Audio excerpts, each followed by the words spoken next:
आज हम टॉपिक पढ़ेंगे ह्यूमन हेल्थ एंड डिजीज जो कि है क्लास 12। ठीक है, तो अगर आप लोगों ने डेमो लेक्चर नहीं देखा ना तो पहले आप सभी लोग डेमो लेक्चर देखकर आइए। उसमें मैंने बताया था इस चैप्टर से रिलेटेड क्या क्या मार्क्स हैं। जैसे कि बोर्ड के हिसाब से देखा जाए तो इस यहाँ से एटलीस्ट 20 से 25 मार्क्स तक का क्वेश्चन आ सकता है, वो भी कहाँ से, सिर्फ यहाँ डिजीजेस से निकल के। और रही बात आपके एंट्रेंस एग्जाम जैसे कि CUET, नीट और अदर कॉम्पिटिटिव एग्जाम, तो उसमें इसका एवरेज वेट रहेगा 10 से 12 मार्क्स तक का।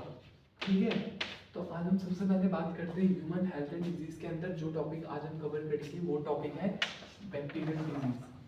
आने वाले वीडियोस में हम वायरल डिजीज को भी, प्रोटोजोआ डिजीज को भी और फंगाई डिजीज को भी अच्छे ढंग से डिस्क्राइब करेंगे। देखेंगे उन डिजीजेस के होने का क्या कारण है, उनके पीछे क्या रीजन होता है कि वो ह्यूमंस को इफेक्ट करती है। तो सबसे पहले बात करते हैं हम हेल्थ की।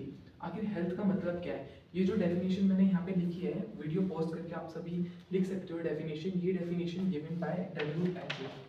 ये डेफिनेशन स्ट्रेटली यानी कि मेनली डेफिनेशन WHO ने दिया, state of a completely physically mental and wellbeing and not the absence of disease. यानी कि ह्यूमन बॉडी में किसी भी डिजीज का अब्सेंस होना एक इंसान को completely physically and mentally health बनाती है। ठीक है, इस पूरी डेफिनेशन का मतलब ये था। अब बात आती है जो डिजीज है ना वो ह्यूमन बॉडीज में भी कैटेगरीज में आइडेंटिफाइड होती है। ठीक है, जैसे कि मान सकते हैं दो टाइप की डिजीज हम उसमें आइडेंटिफाई होती है। जैसे कि आप सभी NCERT बुक्स में और ICSE बुक्स में दे रखा है कि डिजीज जो है वो दो टाइप से आइडेंटिफाई होती है। पहली होती है कम्युनिकेबल, दूसरी होती है नॉन कम्युनिकेबल। अब जैसे मैं बताऊं तुम्हें कि कम्युनिकेबल डिजीज का मतलब होता है कम्युनिकेशन के थ्रू, यानी कि एक दूसरे से कम्युनिकेट जब हम करते हैं ना उसके थ्रू ये डिजीज क्या होती है, सेपरेट होती है। जैसे कि हम एग्जाम्पल मान सकते हैं कोविड का। तो कोविड आपको पता है ना एक दूसरे से अगर कॉन्टैक्ट के थ्रू ही डिजीज फैल रही थी, ऐसे ही इसी को हम कम्युनिकेबल डिजीज भी कहते हैं। कम्युनिकेबल डिजीज के अंदर आपका बैक्टीरियल भी डिजीज आता है, वायरल भी आता है, प्रोटोजोआ भी आता है। ठीक है ना, ये सारी डिजीजेस आती है। रही बात नॉन कम्युनिकेबल, तो नॉन कम्युनिकेबल से आप लोग समझ ही रहे हो कि वो डिजीज जो कि किसी के अनटच के थ्रू अपने आप को होना, जैसे कि कैंसर। इसका सबसे बेस्ट एग्जांपल कैंसर है। कैंसर इसीलिए क्योंकि आप सभी को पता है डेफिनेशन क्या होती है कैंसर की, excessive mass growth of a human cells is known as cancer. तो कैंसर भी कई चीजों में आइडेंटिफाई होता है।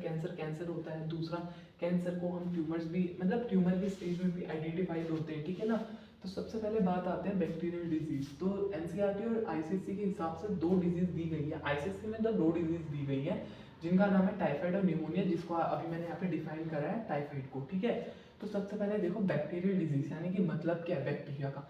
बैक्टीरिया तुम सबको पता है बैक्टीरिया क्या है। बैक्टीरिया एक माइक्रोस्कोप ऑर्गेनिज्म है, दूसरा प्रोकैरियोटिक ऑर्गेनिज्म है ना।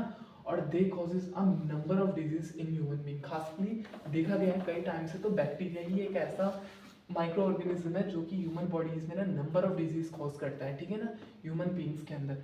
अब देखो बात करते हैं टाइफाइड की, जो क्या है एक बैक्टीरियल डिजीज है। मैं यहाँ पे एक फ्लो चार्ट के थ्रू बता रहा हूँ तुम्हें। माना ये है कम्युनिकेबल डिजीज, ठीक है, और इस डिजीज के अंदर आती है कौन, बैक्टीरियल डिजीज। ठीक है, और इस बैक्टीरियल डिजीज के अंदर आता है टाइफाइड। अब ये टाइफाइड कौन कॉज करता है, यहाँ पे मैंने लिखा है कॉज बाय, क्या है उस बैक्टीरिया का नाम, सैल्मोनेला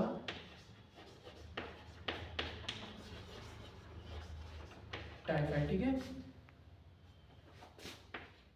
MO यहाँ पे N है। ठीक है, सैल्मोनेला टाइफाइड। ठीक है ना, ये पूरा एक ही शब्द है। ठीक है ना, तो देखो क्या बताया, कम्युनिकेबल डिजीज है। कम्युनिकेबल डिजीज के अंदर बैक्टीरियल डिजीज आती है, और उस बैक्टीरियल डिजीज के अंदर जो हम पढ़ रहे हैं किसके थ्रू, NCERT के थ्रू और ISC के थ्रू।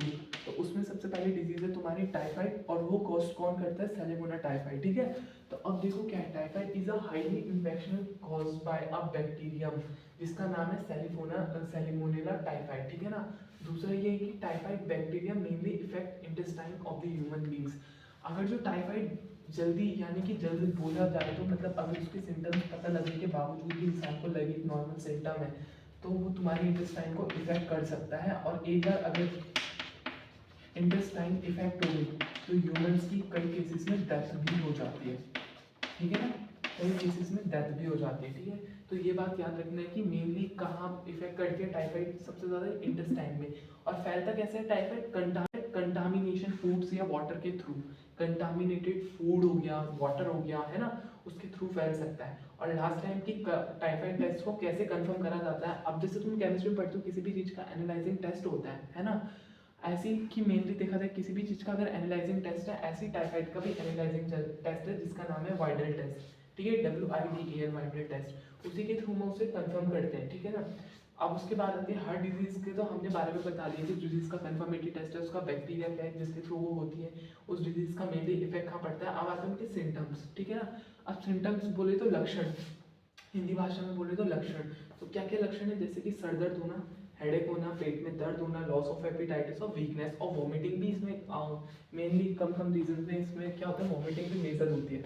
लास्ट में आता है उसका ट्रीटमेंट। तो टाइफाइड का ट्रीटमेंट क्या है? टाइफाइड का ट्रीटमेंट है सबसे पहले तो पेशेंट को आइसोलेट करो एक साफ सुथरे कमरे में, ठीक है, हैंड सैनिटाइजर होने चाहिए उसके पास। दूसरा ये है कि उसको लगती है टैब वैक्सीन, एक होती है ना टैब, ये वैक्सीन जो है ये 3 साल में लगा दी जाती है और इसका असर 3 इयर्स तक रहता है। क्यों रहता है? ताकि इम्यूनिटी को बूस्ट कर रही है 3 साल तक, ठीक है। तो आज की वीडियो में हमने बैक्टीरिया के बारे में डिस्कस करा है और नेक्स्ट वीडियो में हम डिस्कस करेंगे इसी का एक दूसरा पार्ट जिसका नाम है निमोनिया, ठीक है।